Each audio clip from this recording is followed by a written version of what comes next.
है, उनके तो बंदी जा रही है।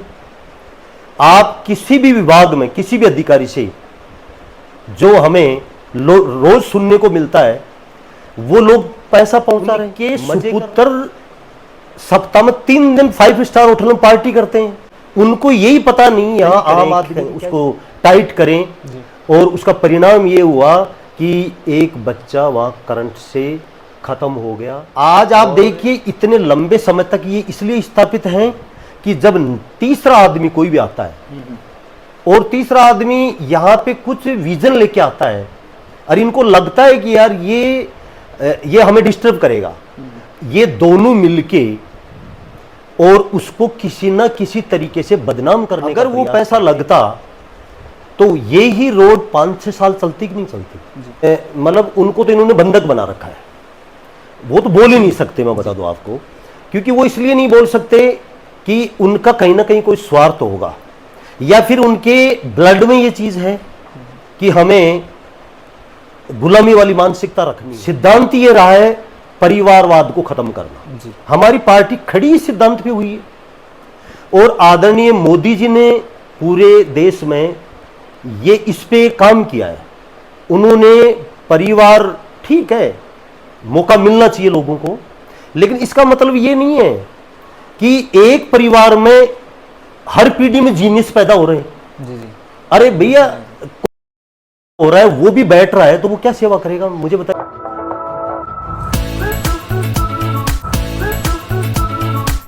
नमस्कार साथियों, मैं महेंद्र फोगाट और आप देख रहे हैं न्यूज़ 24 सिखावटी। आज हमारे साथ श्रीमाधोपुर विधानसभा से श्याम जी चौधरी मौजूद है। सबसे पहले सर आपका बहुत बहुत स्वागत है। नमस्कार जी। आपने जैसे कि पूरा आप किसान मोर्चा के अध्यक्ष रहे हैं और आपने बीजेपी को लंबे समय से आपने सेवाएं दी हैं। सबसे पहले तो एक छोटा सा हम जीवन परिचय आपका जानना चाहेंगे। जिस श्याम जी चौधरी को हम आज जिस रूप में जान रहे हैं, इसके पीछे कितना संघर्ष रहा है? देखिए, मैं एक किसान परिवार से हूँ जी, और मेरा मऊ गांव है। मेरी 9वीं क्लास तक शिक्षा यहाँ गांव में ही हुई। उसके बाद में मेरी खेल में रुचि थी जी, तो मैं सीकर जो बास्केटबॉल का सेंटर चलता है वहाँ मेरा सिलेक्शन हो गया। उसके बाद मैं जयपुर चला गया, वहाँ से मैंने ग्रेजुएशन किया। वहाँ से मैंने स्पोर्ट्स में ही DPEd MPEd किया। फिर मैंने पटियाला से NIS किया और फिर मैं जयपुर नेशनल यूनिवर्सिटी में बास्केटबॉल कोच लग गया। और 2004 में मेरा थोड़ा राजनीति में इंटरेस्ट था पहले से ही, तो मैं ABP से जुड़ा। ABP के बाद मैं प्रदेश कार्यालय मंत्री रहा किसान मोर्चा BJP में। उसके बाद में मैं सीकर का जिलाध्यक्ष बना किसान मोर्चा का, और अभी मैंने जिला परिषद का चुनाव लड़ा था 2020 में। और अभी लगातार मैं श्रीमाधोपुर क्षेत्र में काम कर रहा हूँ। यहाँ की जो राजनीतिक अगर समीकरण की अपन बात करें, कांग्रेस बीजेपी की अपन बात करें, यहाँ पे एक बार कांग्रेस एक बार बीजेपी की सीटें हमेशा आती रही है। इस बार क्या जनता में क्या क्या आक्रोश है, किन चीज़ों को लेकर स्पेशली वो यहाँ पे ये कर रहे हैं कि आखिर में ये चेंज होना चाहिए सिस्टम, और क्यों श्याम जी को उनको चुनना चाहिए? देखिए, आप मीडिया के लोग हैं और आप करीब करीब जानकारी रखते हैं, लोगों से आप रूबरू होते रहते हैं, लोगों के विचार आपके सामने आते रहते हैं कि यहाँ सर्वे में 70 से 75% लोगों की ये राय है कि ये दोनों जो परिवार, एक 62 साल से और एक 42 साल से, इन्हीं परिवारों का आपस में मिलीजुली का खेल चल रहा है। इनसे छुटकारा मिले और नया नेतृत्व हमें मिले, ये जनता की राय है। देखिए, जो मैं समस्याओं की पहले आपसे बात की, इनके मिलीजुली के कारण ही, और दोनों परिवारों में कभी भी एक दूसरे परिवार ने एक दूसरे के खिलाफ कभी विरोध नहीं किया। आज तक आप जानकारी ले लें, कभी भी इन्होंने किसी भी समस्या को लेके और एक दूसरे का कभी इन्होंने विरोध नहीं किया। कभी इन्होंने, जो चाहे भ्रष्टाचार की बात हो चाहे विकास की बात हो, मजबूती से अगर विपक्ष में रहे तो भी इन्होंने अपनी बात पे नहीं उठाई, क्योंकि इनका तालमेल इस तरीके का रहा है कि एक बार तुम आओ एक बार हम आएंगे। और उसी की वजह से आज श्री माधोपुर में समस्याएं, आप देखिए रोडों की बात ले लो, जिन सड़कों पे हजारों लोगों का रोज आवागमन होता है, उन रोडों की आप हालत देखिए, उन पे चल नहीं सकता इंसान, रोज एक्सीडेंट हो रहे हैं।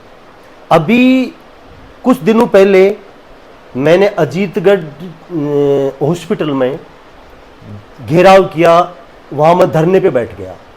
13 साल का बच्चा करंट से उसकी मृत्यु हो गई।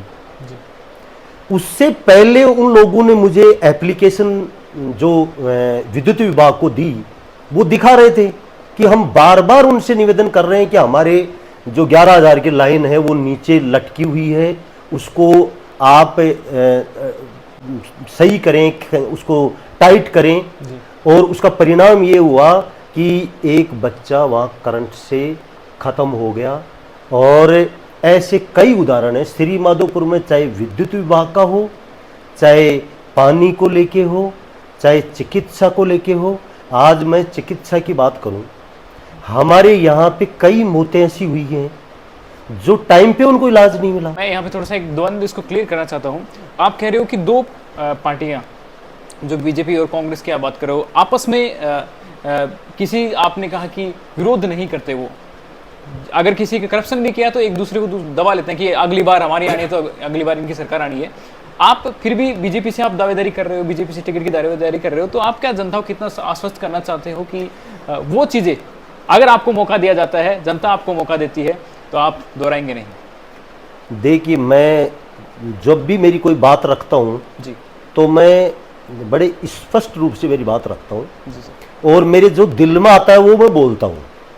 मुझे किसी का कोई डर नहीं है, मैं डरता नहीं हूँ। मैं सही बात कहने और सही बात के लिए मैं हर जगह, इन आप 8-10 साल में देख ले, मैं यहाँ सही बात के लिए खड़ा रहा हूँ। यहाँ पे दुर्भाग्य इस बात का रहा कि इन दोनों ने विरोध नहीं किया। उसका मोटा मोटा कारण ये रहा कि ये दोनों ने, चाहे करप्शन की बात आए तो इन दोनों ने यहाँ मर्जी आई वैसे मैं बड़े स्पष्ट रूप से कहता हूँ। और जो आपने प्रश्न पूछा कि आप क्या करेंगे, मैं आज से 2 दिन पहले कोई कार्यक्रम था, उस पर भी मैं मंच पे मैंने एक बात कही कि भैया आप सब लोग बैठे हो, और जनप्रतिनिधि सम्मान समारोह था वो, उसमें करीब करीब जनप्रतिनिधि बैठे थे।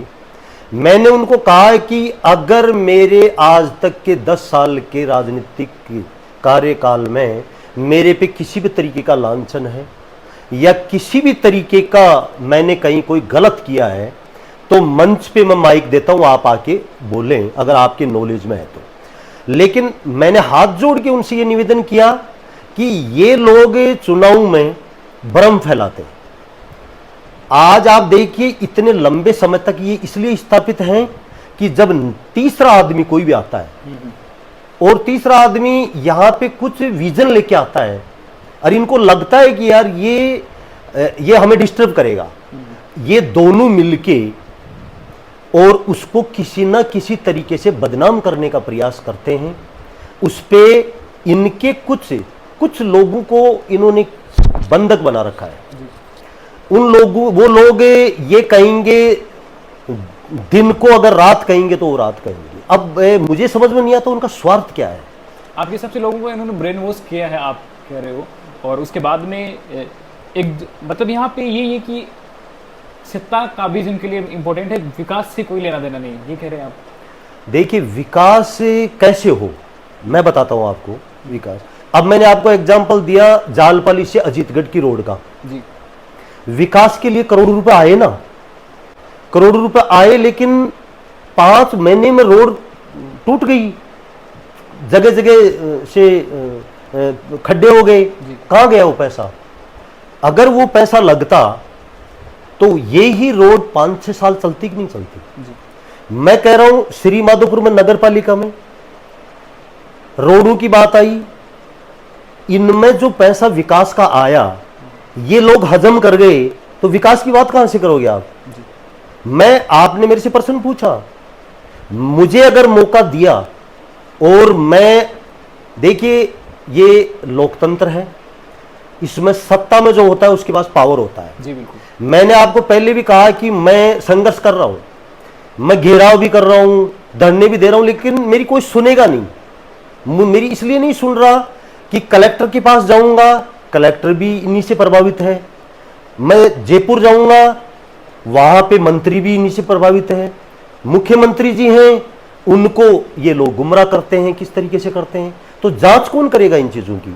मैं, अगर मुझे जनता ने मौका दिया और आने वाले समय में मेरे पास इस तरीके का पावर आया, तो जो हमारे पास, जो इन लोगों ने 40 साल में जो लूट की है, चाहे इनके सुपुत्रों को आगे करके, और ये हमेशा इनका जब जब टर्न आया, इन्होंने अधिकारियों को शामिल करके और इन्होंने पूरी दलाली प्रथा चला के और इन्होंने पैसा कमाया है।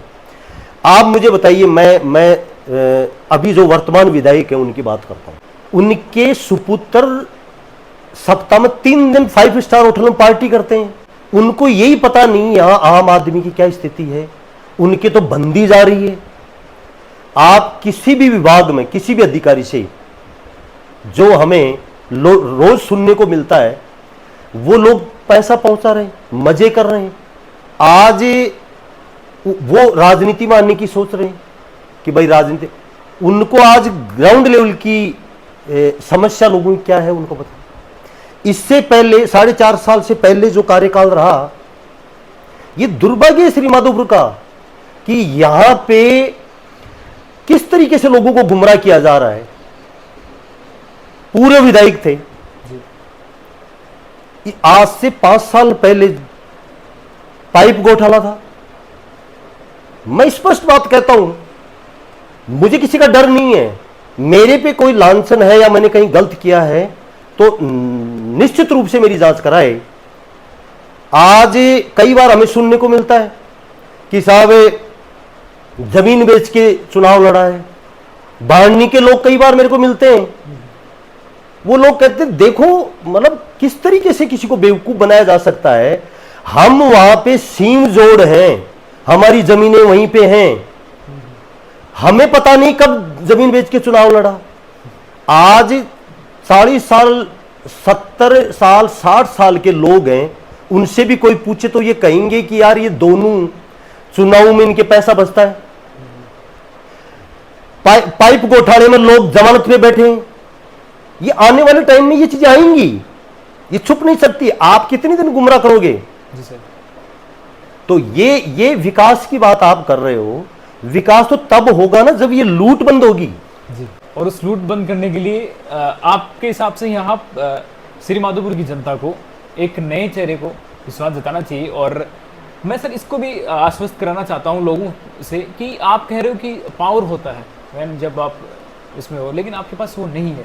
बावजूद आप टिकट के लिए संघर्ष कर रहे हो। बीजेपी के स्थितियों को अगर हम देखें, बीजेपी के जो आंकड़े होते हैं, बीजेपी के जो सर्वे होते हैं खुद के, क्या आप खुद को कितना स्ट्रॉन्ग मानते हैं वहां पे?